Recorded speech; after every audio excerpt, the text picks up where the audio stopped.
당신이 보고 있는 건 그들이 보여주고 싶은 것뿐이에요. 아름답고 똑똑하고 부유한 집안의 귀여움 받는 외동딸. 그녀는 수많은 플래시 불빛과 찬사 속을 당당히 걸어갔죠. 하지만 그 완벽해 보이는 껍질 안에 숨겨진 진실이 있다면 어떨까요? 일부 가짜 천국. 그 집은 청담 언덕 꼭대기에 있었다.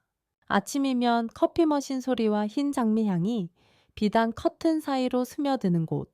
멀리서 보면 누구나 그곳을 완벽한 가정의 상징이라 생각했다. 성공한 아버지, 우아한 어머니, 그리고 햇살조차 그녀를 상냥하게 비추는 사랑받는 딸. 그녀의 이름은 할인이었다. 피부는 너무 하야해서 빛을 받으면 푸른 기운이 돌았고, 목소리는 마치 훈련된 듯 부드럽고 달콤했지만 가짜는 아니었다. 오른손 손목에는 물방울 모양의 작은 점이 있었다. 그녀는 그것을 시계로 가리곤 했다.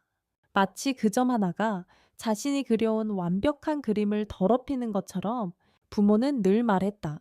우리 집의 자랑은 너야. 그들은 그녀에게 모든 것을 주었다. 첫 오뜨쿠띠르 드레스, 분홍색 컨버터블, 그리고 어른들이 모인 파티마다 들리는 말. 역시 하가 해자의 딸이야. 그 말들, 그 시선들, 그녀는 그것들을 마치 약처럼 삼켰다. 그 덕분에 마음속의 이상한 공허함을 잠시 잊을 수 있었으니까. 그러나 그 집엔 또 한 사람이 있었다. 먼 친척이라 불리며 하가에 얹혀 사는 민서. 그녀는 사람들이 거의 오르지 않는 2층에 머물렀다. 그곳이 어떤 곳인지 할인의 부모만 알고 있었다. 민서는 아래층으로 내려올 때마다 발끝으로 걸었다. 화려한 세상을 더럽히지 않으려는 듯이 두 사람은 많은 말을 나누지 않았지만 할인의 눈빛 속에는 언제나 묘한 경계심이 스쳤다. 닿을 수 없는 무언가와 너무 가까워졌을 때 느끼는 불안 같은 것. 학교에서 할인은 왕관이 필요 없는 여왕이었다. 그녀가 걸으면 아이들은 길을 비켰고 햇살은 언제나 창가에 앉은 그녀의 머리카락 위에 고르게 내렸다. 선생님은 그녀를 사랑했고 친구들은 그녀를 떠받들었으며 SNS에는 그녀의 사진과 찬사로 가득했다. 아무도 그녀에게 대들지 않았다. 왜냐하면 모두가 그 본보기를 알고 있었기 때문이다. 가장 가난한 학생, 은지. 은지는 낡은 구두와 빛이 바랜 셔츠를 입고 다녔다. 그녀의 어머니는 고아원에서 일하는 가정부였다. 하리는 그 사실을 잊지 않았다. 언제나 달콤하지만 서늘한 말투로 말했다. 너희 엄마가 고아원에서 일하신다면서 그런데도 이런 명문 학교에 들어오다니 대단하다. 장학금이랑 보조금 덕분이겠지. 교실은 웃음으로 가득 찼고 은지는 그저 고개를 숙였다. 하리는 미소 지었다. 겉보기엔 우아했지만 복도 끝에서 지켜보던 민서는 알았다. 그 눈빛은 차가운 거울 같았다. 하린의 장난은 언제나 교묘했다. 겉으로 보면 귀엽지만 당한 사람은 눈물 삼키며 웃어야 했다. 그녀는 은지에게 신발을 들게 하고 가방을 들게 하고 작은 심부름을 시키며 위계 질서를 확인했다. 비단 속에 태어난 아이와 아래층 사람의 차이를 은지가 침묵할수록 하리는 더 편안했다. 그 침묵이 곧 자신이 여전히 위에 있다는 증거 같았으니까 모두의 눈에 하리는 완벽한 모델이었다. 국제학교의 공주, 그 옆엔 존재감 희미한 사촌 민서가 있었고 은지는 그저 그녀의 권력을 증명하는 샌드백이었다. 하지만 가장 빛나는 천국이야말로 가장 깊은 거짓의 시작일지도 모른다. 그 화려한 집안에는 할인이라는 이름의 소녀와 어울리지 않는 무언가가 분명히 숨어 있었다. 2부, 감출 수 없는 균열. 아무리 숨기려 해도 어떤 진실은 결국 가장 작은 틈에서 새어나온다. 마치 오래된 찻잔의 금처럼 겉으론 멀쩡해 보여도 뜨거운 물이 한 번만 부어지면 금세 드러나듯이 하리는 자신이 만든 세상 속에서 점점 숨이 막혀갔다. 사랑받을수록 사람들의 시선이 더 두려워졌다. 학교의 상류층 친구들과의 티타임. 모두가 부모님의 투자처나 해외여행 이야기를 나누며 웃을 때 하리는 그저 미소만 지었다. 하리나, 너희 아버지는 어디서 일하시더라? 아, 아빠는 일 얘기하는 걸 싫어하셔. 엄마가 늘 그러시거든. 언론에 알려지면 안 된다고. 겉보기엔 당당했지만 그녀의 눈동자는 잠시 흔들렸다. 진주 반지가 낀 손이 살짝 떨리며 무의식적으로 오른손목을 만졌다. 물방울 모양의 점이 옅은 파운데이션 아래에 숨겨져 있었다. 그 시각 고아원에서는 은지가 어머니를 도와 창고를 정리하고 있었다. 벽에 걸린 낡은 액자들을 닦던 중 하나가 떨어지며 유리 모서리가 깨졌다. 은지는 액자를 집어들고 그 순간 손이 멈췄다. 사진 속에는 5살쯤 되어 보이는 여자아이가 있었다. 부드럽게 말린 머리카락, 초봄 햇살 같은 미소, 그리고 오른팔에 있는 물방울 모양의 점. 은지는 숨을 삼켰다. 그 점을 너무나 잘 알고 있었다. 학교 공연 후 탈의실에 실수로 들어갔을 때 하린의 팔에서 분명히 본 적이 있었다. 그때 하린은 깜짝 놀라며 서둘러 소매를 내리고 냉정하게 말했다. 뭘 그렇게 봐? 이제? 사진 속 아이를 바라보며 은지의 머릿속 조각들이 하나둘씩 맞춰졌다. 소름 끼치는 모양으로 액자 뒷면에는 희미한 글씨가 남아 있었다. 입양일, 2007년 3월 15일. 그건 하린의 생일이었다. 그날 밤 은지는 침대에 누워 지붕을 때리는 빗소리를 들었다. 머릿속에는 수많은 장면이 교차했다. 교정 한가운데서 거만하게 웃는 하린, 2층 창가에 앉아있는 민서, 무심코 말을 흘려버린 가정부, 그리고 사진 속 아이. 하린과 똑같은 미소를 짓고 있었지만 그 미소는 훨씬 순수하고 진짜 같았다. 그녀의 머릿속에 한 가지 생각이 스며들었다. 옷 속으로 새우며든 빗물처럼 차갑게. 만약 하린이 정말 그 아이라면 그녀가 가진 모든 건 뭐가 되는 거지? 옷! 은지는 아무에게도 말하지 않았다. 하지만 그녀의 시선은 이미 변해 있었다. 두려움, 연민, 그리고 소름 돋는 호기심이 섞인 눈빛으로 밖에서는 여전히 하가의 저택이 밝게 빛났다. 하리는 여전히 웃었고 모든 걸 손에 쥔 듯 살았다. 하지만 균열은 이미 퍼지고 있었다. 조용히, 얇게, 그리고 감출 수 없이. 그리고 그녀는 몰랐다. 그저 사진 한 장이 그 천국의 커튼을 천천히 끌어내리고 있다는 것을. 3부 산산이 부서진 진실, 하늘 학원의 대강당, 황금빛 조명이 붉은 벨벳 의자 위로 쏟아지고 높은 천장의 LED 스크린에는 학교 로고가 후광처럼 반짝였다. 학원 홍보대사, 할인 학생, 교장의 목소리가 울려 퍼지자 박수가 파도처럼 터져 나왔다. 할인은 무대 위로 걸어올랐다. 익숙한 미소, 반듯한 걸음, 새벽 안개를 잘라낸 듯한 흰 드레스가 몸을 감쌌다. 스크린에는 영상이 재생되기 시작했다. 학교 캠퍼스 속의 할인, 봉사활동 중의 할인, 자선 캠페인에 참여하는 할인, 관중석은 감탄으로 술렁였다. 그러나 갑자기 화면이 어두워졌다. 배경음이 삐걱이며 멎었다. 마치 칼날이 쇠에 긁히는 소리처럼 화면에는 한 장의 서류가 나타났다. 왼쪽 위에는 서울복지센터의 붉은 도장이 찍혀 있었다. 가운데에는 굵은 글씨, 입양기록서, 그 아래 지워진 이름과 함께 새로 적힌 문장, 새 이름, 할인, 그리고 수정 표시가 남은 출생신고서 사본. 사진 속에는 5살 여자아이가 웃고 있었다. 부드럽게 말린 머리카락, 오른팔엔 물방울 모양의 점, 처음 3초. 아무도 이해하지 못했다. 4초째. 대강당은 폭발했다. 웅성거림이 폭우처럼 천장을 때렸고 수십 개의 휴대폰이 동시에 카메라를 켰다. 질문과 속삭임이 뒤섞여 허공에 흩날렸다. 할인의 미소는 뜨거운 물에 닿은 도자기처럼 갈라졌다. 목은 메이고 숨이 막혔다. 순식간에 마스카라 아래에서 공포가 번졌다. 중앙열에서 민서가 자리에서 벌떡 일어났다. 손이 본능적으로 가슴께로 향했다. 머릿속엔 오직 한 생각만이 날개를 퍼덕였다. 왜? 하필 이건데? 학생 몇 명이 자리에서 일어나 뒤돌아서며 속삭였다. 그럼 지금까지 다 연기였던 거야. 나 그 애를 믿었는데 누군가 냉소했고 누군가는 실망에 떨었다. 교사는 애써 진정시키려 했지만 이미 휴대폰 화면엔 캡처와 영상이 쏟아지고 있었다. 하리는 무대에서 한 걸음 물러났다. 구두굽이 미끄러졌다. 공기 속엔 뜨거운 조명에서 녹은 플라스틱 냄새와 수치의 쇠맛이 섞여 있었다. 몸이 먼저 반응했다. 그녀는 달렸다.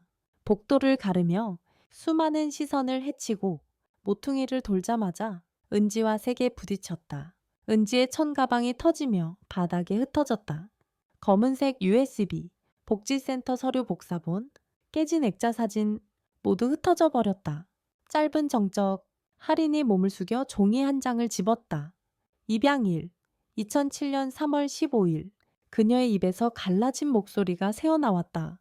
네가 어떻게 감히 이걸, 넌 내 대해 뭘 안다고? 너도 나처럼 살았다면 나처럼 연기했을 거야. 은지는 가방끈을 움켜쥐었다. 얼굴은 창백했지만 눈은 피하지 않았다. 그건 승리의 눈빛이 아니었다. 옳고 그름 사이에 던져진 사람의 눈빛. 그녀는 낮게 속삭였다. 그냥 누군가는 멈춰야 할 것 같았어. 하리는 웃었다. 하지만 그 웃음은 울음 같았다. 멈추라니? 너 그 집에서 살아봤어. 매일 숨쉬는 법부터 배워야 하는 곳에서, 단 한마디만 틀려도 밥상에서 쫓겨나는 곳에서 가족 이야기를 수없이 외웠지만 정작 가족이 뭔지 한 번도 물을 수 없었던 나한테 아니, 넌 뭘 알아? 복도의 끝에는 학생들이 몰려들었다. 카메라가 번쩍였고 속삭임이 생살 위에 소금처럼 뿌려졌다. 민서가 달려와 두 사람 사이에 섰다. 손을 내밀며 조용히 말했다. 그만해, 제발 더 말하지 마. 하리는 민서를 바라봤다. 그 눈빛에는 원망과 간절함이 섞여 있었다. 너도 그렇게 생각하지. 내가 훔친 거라고. 모든 게 원래고 내 거였다고. 민서는 고개를 저었다. 아무 말도 할 수 없었다. 세상은 부드러워질 수 있다고 믿어왔지만 그 순간 그녀는 깨달았다. 침묵은 어떤 상처를 더 깊게 자라게 만든다는 것을. 강당에서는 여전히 어수선한 사과 방송이 흘러나왔다. 휴대폰 알림은 쉴 틈 없이 깜빡였고 뉴스와 커뮤니티는 이미 폭발했다. 은지는 손을 떨며 종이를 주웠다. 날카로운 모서리가 송아죽을 스쳤다. 그녀는 낮게 중얼거렸다. 널 망치고 싶었던 게 아니야. 단지 또 다른 거짓말이 커지지 않길 바랐을 뿐이야. 하리는 천천히 몸을 일으켰다. 산산이 부서진 자존심을 모아 스스로를 세우듯이 그녀는 군중을 바라봤다. 카메라 렌즈, 그 속에 수많은 얼굴들. 그녀는 등을 돌리고 걸었다. 천천히, 그리고 똑바로 모든 카메라가 마지막 모습을 담을 수 있도록. 뒤에 남은 민서는 움직이지 못했다. 모든 소리가 멀어지고 귓깬 심장 소리만이 울렸다. 그녀의 머릿속에 질문 하나가 떠올랐다. 한 사람의 인생이 종이 한 장으로 바뀔 수 있다면 진실은 대체 누구의 것일까? 그 물음은 복도 천장 위에서 깜빡이는 형광등처럼 흔들렸다. 곧 꺼질 불빛, 그리고 실내의 긴 정전이 시작되고 있었다. 어딘가에서, 아주 가까운 곳에서 하가의 저택을 흔들기 시작한 첫 균열이 일어나고 있었다. 사부, 저택 안의 비밀. 여론의 폭풍은 사흘간 계속되었다. 그러다 욕설보다 더 무서운 침묵으로 가라앉았다. 할인에 관한 기사들이 하나둘 사라졌다. 사람들이 잊어서가 아니었다. 그녀의 부모가 이름을 걸고 있는 하 그룹이 위기에 빠졌기 때문이었다. 주가가 폭락하고 투자자들이 연이어 손을 뗐다. 하가의 저택은 굳게 문을 닫고 모든 언론과의 연락이 차단됐다. 한때 불빛으로 가득하던 그 집 안에서 하리는 자신의 방에 갇혀 있었다. 마치 죄인처럼 커튼은 꼭 닫혀 있었고 가느다란 틈새로 스며든 햇살이 그녀의 손 위에 떨어졌다. 손에는 가족 사진 한 장이 들려 있었다. 세 사람이 웃고 있고 그녀는 조금 뒤쪽에 서 있는 사진, 한 장의 사진. 그러나 그녀의 인생 전체가 연기였다는 증거였다. 하리는 꼼짝도 하지 못한 채 앉아 있었다. 헝클어진 머리칼이 어깨를 덮고 있었다. 바닥에는 구겨진 신문 조각들, 그리고 스스로에게 쓴 편지들이 흩어져 있었다. 모든 게 괜찮아질 거야 라고 적힌 메모들. 그녀는 자신이 부끄러워서 우는 건지 아니면 처음으로 진짜 공허함을 느껴서 우는 건지 알 수 없었다. 그 시각, 민서는 하그룹 본사로 불려갔다. 왜 지금 자신이 필요한지 알 수 없었다. 늘 그림자처럼 살아왔던 자신이었으니까. 회의실 안은 차가웠다. 회장인 아버지는 긴 테이블 중앙에 앉아 있었고 며칠 사이 머리가 눈에 띄게 휘어졌다. 어머니는 창가에 서서 식은 차를 들고 있었다. 민서야, 아버지가 낮고 거친 목소리로 말했다. 이제는 진실을 알아야 할 때다. 민서는 아무 말도 하지 않고 들었다. 한마디 한마디가 납처럼 무거웠다. 네가 어릴 때 협박 사건이 있었다. 적대 기업이 널 해치겠다고 위협했다. 우리는 어쩔 수 없이 널 숨기고 다른 아이를 입양해 세상의 하가의 딸로 보이게 해야 했다. 공기가 얼어붙었다. 어머니가 천천히 입을 열었다. 그 아이가 할인이야. 그땐 너무 약하고 순했어. 금방 들킬 거라 생각했지만 세상이 바뀌었고 그렇게 지금까지 와버렸어. 민서는 고개를 숙였다. 가슴 안이 조여왔다. 창문 틈으로 스며든 바람이 커튼을 흔들었다. 마치 방 전체가 그녀 대신 떨고 있는 듯했다. 그럼 그 아이는 내 인생을 살았고 나는 그림자의 인생을 산 거네요. 아무도 대답하지 않았다. 시계 초침 소리만이 공기를 긁었다. 그날 밤 민서는 집으로 돌아왔다. 긴 복도를 걸으며 할인의 방에서 울음소리가 새어나왔다. 문틈 앞에서 한참을 망설였다. 희미한 불빛이 벽에 비추고 수많은 액자들이 걸려 있었다. 가족 사진, 5살 꼬마의 사진, 행복해 보였던 순간들, 이제는 잔혹하게 느껴지는 기억들. 할인은 구석에 웅크려 있었다. 벽에 머리를 기대고 낡은 사진을 품에 안은 채 민서가 문을 밀자 할인은 고개를 돌리며 말했다. 나가? 동정 같은 건 필요 없어. 목소리는 갈라지고 마른 종이처럼 거칠었다. 민서는 잠시 서 있었다가 조용히 말했다. 동정하려는 게 아니야. 할인아. 그냥 미안해. 할인이 비웃듯 말했다. 미엔. 네가 뭘 안다고 그래. 내가 알아. 나 때문에 네가 그런 인생을 살아야 했다는 걸 늘 두려워하고 연기하고 완벽해야 했던 이유를 방 안이 고요해졌다. 할인은 사진을 더 세게 움켜쥐었다. 유리가 갈라지는 소리가 났다. 나는 그냥 한 번만이라도 누군가가 진심으로 하가의 딸이라고 불러줬으면 좋겠어.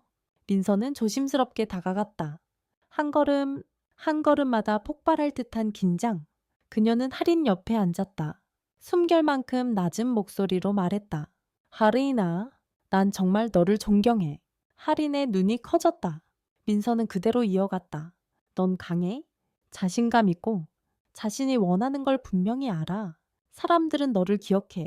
근데 나는 늘 숨어 있었어. 네가 없었으면 난 여전히 이 집의 그림자였을 거야. 이제 우리 둘 다 진짜로 살고 싶어. 더는 누가 누구를 대신하지 않아도 돼. 그 순간 증오도 질투도 사라졌다. 오직 두 사람만 남았다. 한 명은 이름을 잃은 소녀, 한 명은 이름을 되찾은 소녀. 둘은 깨진 유리 조각들 사이에서 말로는 다 표현할 수 없는 슬픔을 함께 마주했다. 오부, 용서와 다시 태어남. 서울의 겨울은 느리게 찾아왔다. 하가 저택의 창문엔 희미한 서리가 내려앉고 한때 침묵으로 가득했던 집 안에는 키보드 두드리는 소리, 전화 통화, 그리고 다시 시작하려는 사람들의 숨소리가 퍼지고 있었다. 스캔들 이후 하 그룹은 거의 파산 직전까지 갔다. 루머, 주가뽀그락, 공격적인 기사들, 모든 것이 회사를 벼랑 끝으로 몰았다. 그러나 그 폭풍 속에서 서로 등을 돌렸던 두 소녀가 함께 앞으로 나섰다. 이제 더 이상 하얀 드레스도 플래시 불빛도 없는 할인. 그녀는 아버지의 사무실에서 수십 개의 그래프가 떠있는 모니터 앞에 앉아 있었다. 기사를 읽고 메모를 하고 홍보 대응 전략서를 수정했다.